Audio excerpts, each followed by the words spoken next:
Hi hello welcome to our channel Teju's పదాల పదనిసలు.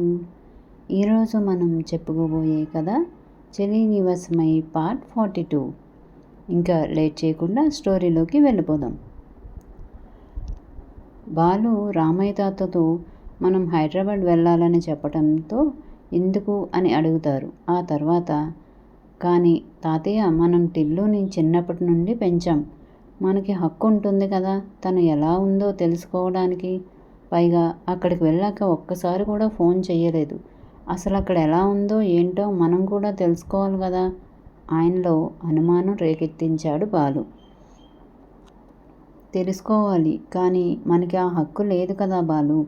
పెంచిన మమకారం ఉంది, ఒప్పుకుంటాను. కానీ త్రిలోచనమ్మ కూడా మనకి ఫోన్ చేయలేదు కదా. ఏదైనా సమస్య ఉంటే మనకు ఫోన్ చేసేదే కదా అన్నాడు. టిల్లు గురించి నీకు తెలియదా తాత? మనం బాధపడతామని తన నొప్పిని కూడా దాచిపెడుతుంది. అలాంటిది తెలియని వాళ్ళ దగ్గర తన బాధని చెప్తుందా? కనీసం మనకి ఒక ఫోన్ కూడా చేయలేదంటే అక్కడ టిల్లు ఎలాంటి పరిస్థితిలో ఉందో నువ్వు చెప్పావనో లేక వాళ్ళకి మాట ఇచ్చావనో సైలెంట్గా ఉందేమో. ఒక్కసారి ఆలోచించు తాత. మన కళ్ళ ముందు పెరిగిన పిల్ల ఎలా ఉందో తెలుసుకోకపోవడం మన తప్పే కదా. నాకెందుకో టిల్లు బాధపడుతుంది అనిపిస్తుంది తాత. ఒక్కసారి వెళ్ళొద్దాం అని అడిగాడు బాలు. సరే వెళ్దాం, ఏర్పాటు చేయి. కానీ రాత్రికి కాదు, రేపు తెల్లవారుజామున అభిషేకం అయ్యాక వెళ్దాం. 4 గంటల కల్లా బయలుదేరదాం. కార్ మాట్లాడు ఏదైనా, మళ్ళీ రాత్రికి తిరిగి వచ్చేసేలా అన్నాడు. నేనిప్పుడు ఏర్పాట్లు చూస్తాను తాత అని నవ్వుతూ వెళ్ళాడు బాలు. పిచ్చి సన్నాసి, తోడబుట్టింది కాకపోయినా అంతకన్నా ఎక్కువ ప్రేమ త్రిలోచనమ్మ అంటే. దేవుడా, వాళ్ళ బంధం దూరం అవ్వకుండా చూడు స్వామి అనుకున్నాడు మనసులోని. బాలు తాతయ్య ఒప్పుకోవడంతో రిలాక్స్ అయ్యాడు. కానీ విషయం అప్పుడే చెప్పటం కరెక్ట్ కాదని ఆగిపోయాడు. దారిలో మెల్లగా విషయం చెప్దామని అనుకున్నారు. ఒక్కసారిగా లోచన పెళ్లి గురించి తెలిస్తే ఆయన గుండె తట్టుకోలేదేమో అన్న భయం. అందుకే నెమ్మదిగా చెప్పాలని అనుకున్నాడు. అమ్మమ్మ. రాజేశ్వరీదేవి గదిలోకి వెళ్ళి ఆవిడ ముందు కూర్చుని పిలిచింది స్వీటీ. అర్హన్ గురించిన ఆలోచనలో ఉన్న ఆవిడ కళ్ళు తెరిచి స్వీటీని చూసి, ఏమైంది స్వీటీ అని అడిగింది.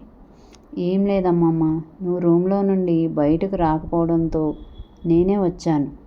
ఇంకా బావ చేసిన పని గురించే ఆలోచిస్తున్నావా అని అడిగింది మెల్లగా.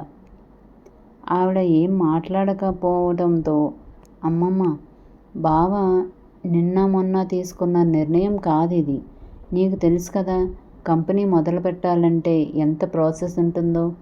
కాకపోతే ఇప్పుడున్న పరిస్థితిలో కోపంలో తప్పటడుగు వేశాడు. బావ నిన్ను అర్థం చేసుకుంటే ఇవన్నీ సర్దుకోవటం ఎంతసేపు పని అమ్మమ్మ అంది స్వీటీ. నేను ఆలోచించేది అది కాదు స్వీటీ. వాడు కోపంలో ఉన్నాడని నాకు తెలుసు. వాడి కోపం పోవడానికి టైం పడుతుందని కూడా తెలుసు. కానీ నేను ఆలోచించేది అది కాదు.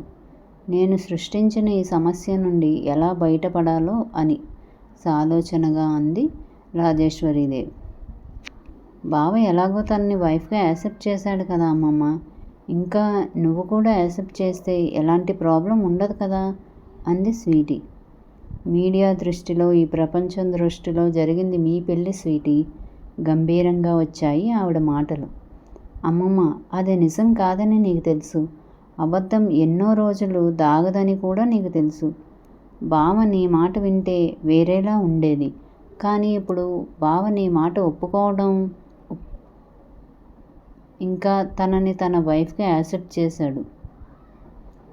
అయినా నాది కాని స్థానం కోసం నన్ను ఒక ఆడపిల్ల జీవితాన్ని అడ్డుగా నిలబెడతావా అమ్మమ్మ ప్రశ్నించినట్టే అడిగింది స్వీటీ. స్వీటీ, నేనేం చేశానో అది నా కుటుంబం కోసం చేశాను. అలా అని అర్హత లేని వారిని అందరం ఎక్కిస్తానని అనుకోకు. ఈ సమస్యని ఎలా పరిష్కరించాలో నాకు తెలుసు. నువ్వు నా మీద నమ్మకం ఉంచు. అమ్మమ్మ, నువ్వేం చేసినా మొదట వేసిందే తప్పటడుగు. ఇప్పుడు దాన్ని సరిదిద్దాలని చూడకుండా మళ్ళీ తప్పు చేస్తానంటున్నావు. నువ్వేం చేసినా 1కి 10 సార్లు ఆలోచిస్తావు. తప్పు చేసినా అది రైటే అన్నట్టుగా చేస్తావు. కాదు కాదు కాదు నువ్వు చేసిందే రైట్ అన్నట్టు ఈ ఇంటిని అలాగే మన బిజినెస్ని నడిపించావు. కానీ ఇప్పుడు తడబడుతున్నావు. ఆ తడబాటు మన కుటుంబాన్ని అలానే బిజినెస్ని కూడా దెబ్బతీయటం మొదలుపెట్టింది. నేనేం చెప్తున్నానో నీకు అర్థమయ్యే ఉంటుందమ్మమ్మ అని తన రూమ్లోకి వెళ్ళిపోయింది స్వీటీ. స్వీటీ వెళ్ళిపోయినా తను మాట్లాడిన మాటలు మాత్రం రాజేశ్వరీదేవి ఆలోచనలో తిరుగుతూనే ఉన్నాయి. అవును, నేను తప్పు చేసినా అదే కరెక్ట్ అన్నట్టు ఉండేది, కానీ ఇవాళ అలాంటి పరిస్థితి రాలేదెందుకు అని ఆలోచనలో పడింది రాజేశ్వరి. ఆ రాత్రి నిశ్శబ్దంగా గడిచిపోయింది. ఎవరి ఆలోచనలో వారు గడిపేశారు. మరుసటి రోజు ఉదయం మాధవ్ అర్హన్ కోసం వచ్చాడు. అర్హన్ పైకి రమ్మని చెప్పడంతో నేరుగా అక్కడికి వెళ్ళాడు. హాల్లో ఎవరూ కనిపించకపోవడంతో 2 ప్రాజెక్ట్స్ లైన్లో ఉన్నాయి.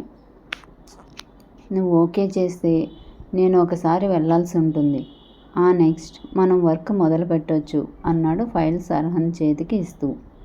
నువ్వు వెళ్ళే అవసరం లేకుండా పని పూర్తయ్యేలా చూడు అంటూ ఆ ఫైల్స్ చెక్ చేస్తూ వాటిలో ఒకదాన్ని వద్దు అని చెప్పి మరో దాన్ని ఫైనల్ చేశాడు. ఇదెందుకు వద్దు చందు అనుమానంగా అడిగాడు మాధవ్. కొన్ని రోజుల వరకు ఇండియాకు సంబంధించిన ప్రాజెక్ట్స్ ఏవి ఫైనల్ చేయొద్దు అన్నాడు అర్హన్. అంటే మనల్ని ట్రాప్ చేయడానికి ఏదైనా జరుగుతుందని అనుకుంటున్నావా అనుమానంగా చూస్తూ అడిగాడు మాధవ్. ఖచ్చితంగా జరుగుతుంది. బిజినెస్ వరల్డ్లో ఎస్ఆర్ ఇండస్ట్రీస్కి ఉన్న శత్రువులు తక్కువ కాదు. వాళ్ళ టార్గెట్ ఖచ్చితంగా నేను కూడా. పైగా ఇప్పుడు వాళ్ళకి అవకాశం ఎక్కువ. అండ్ మీడియాలో వస్తున్న వార్తలను బట్టి ఖచ్చితంగా వాళ్ళు ఏదో ఊహించుకునే ఉంటారు. దాన్ని బట్టి ఇప్పుడు నేను వీక్గా ఉన్నాను అని వాళ్ళు అనుకోవచ్చు. అట్ ప్రెజెంట్ నాకు ఈ తలనొప్పులు ఫేస్ చేయాలని లేదు. అన్నిటికన్నా ముఖ్యంగా ఏఎల్ ఎట్టి పరిస్థితుల్లోనూ సక్సెస్ అవ్వాలి. మనం చేసే ప్రాజెక్ట్స్ అన్నీ కూడా సక్సెస్ అవ్వాలి అన్నాడు అర్హన్. మాధవ్ సాలోచనగా తల పంకించాడు. ఇంతకీ మీడియాలో ఆ వీడియో ఎలా వచ్చిందో తెలుసుకున్నావా అడిగాడు అర్హన్. ఎవరో టెంపరరీ వర్కర్ చేసిన పని. ఆ నెక్స్ట్ డే నుండి వాడు అసలు రావటం లేదు.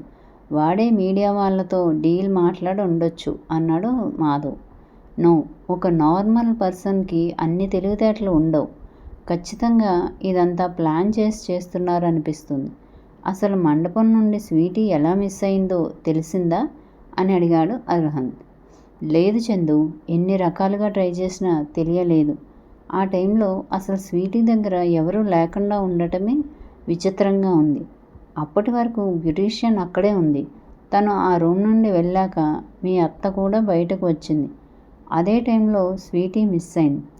కానీ తన రూమ్లో నుండి బ్యాక్ సైడ్ వెళ్ళే వరకు కూడా ఎవరూ చూడలేదు అంటేనే కాస్త అయోమయంగా ఉంది. వెనుక సెక్యూరిటీ వాళ్ళు ఉన్నారు. వాళ్ళు కదలకుండా వాళ్ళ డ్యూటీ వాళ్ళు చేస్తున్నారు. కానీ వాళ్ళకి కనిపించలేదు స్వీటీ. అసలు తనని ఎవరు తీసుకెళ్లారో కూడా అర్థం కావట్లేదు. ఇదంతా చాలా మిస్టరీగా ఉంది అన్నాడు మాధవ్. తెలుసుకో మాధవ్, ఖచ్చితంగా ఎవరో బాగా తెలిసిన వాళ్ళే చేశారని నాకు అనిపిస్తుంది అన్నాడు అర్హన్. ఆ తెలిసిన వాళ్ళు ఎవరంటారు? చూద్దాం నెక్స్ట్ అప్డేట్లో. మా వీడియో కనుక మీకు నచ్చినట్టయితే లైక్ చేయండి, కామెంట్ చేయండి, సబ్స్క్రైబ్ చేయండి, బెల్ కొట్టండి.